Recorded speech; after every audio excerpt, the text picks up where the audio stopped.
খবরওয়ালা HD সংবাদে আপনাদের স্বাগতম জানাচ্ছি আমি বাহাদুর আবির। আজকের গুরুত্বপূর্ণ সংবাদগুলো নিয়ে আমরা এখন বিস্তারিত আলোচনায় যাব, আমাদের সাথেই থাকুন। পটুয়াখালী জেলা বিএনপির সভাপতি স্নেহাংশু সরকার কুট্টি বলেন, সন্ত্রাসীদের কোনো দল হয় না, তারা কেবলই অপরাধী এবং তাদের আইনের আওতায় এনে কঠোর শাস্তি প্রদান করা একান্ত প্রয়োজন।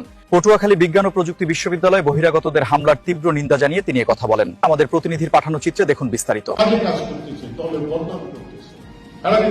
দলের লোক না, কথা পরিষ্কার, তারা কিন্তু দলের লোক না। সন্ত্রাসী এবং চাঁদাবাজ কোন দলের লোক হইতে পারে না। তাদের পরিচয় হবে সন্ত্রাসী, তাদের পরিচয় হবে চাঁদাবাজ, তাদের পরিচয় হবে দুষ্কৃতিকারী। তারা আইনের আওতায় যাবে।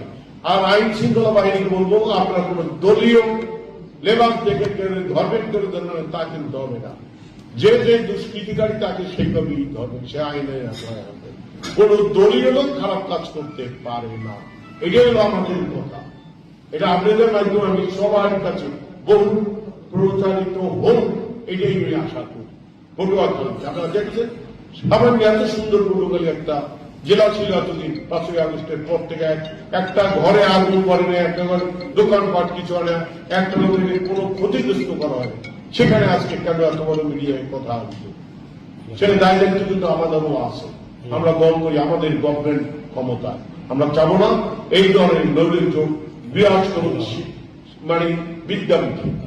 আমরা চাবো যা কিছু আলোচনার মাধ্যমে, কথাবার্তার মাধ্যমে সমাধান হতে।